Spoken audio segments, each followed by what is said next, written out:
Today we have this wireless inflatable pump from Seven Park. Metal cylinder, copper motor, seems pretty compact, so I'm excited to try it out. Let's unbox it and air up some tires.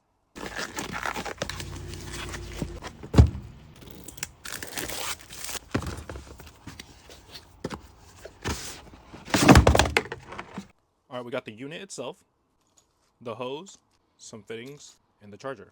Let's turn it on.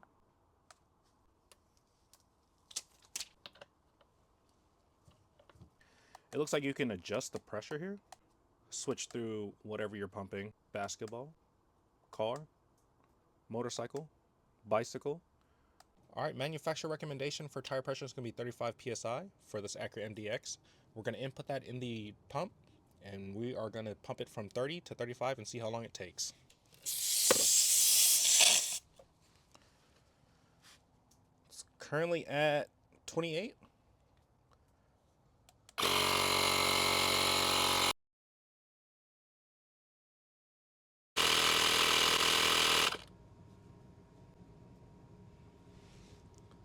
That's actually not bad. 2 minutes to go from, I think it was 28 to 35.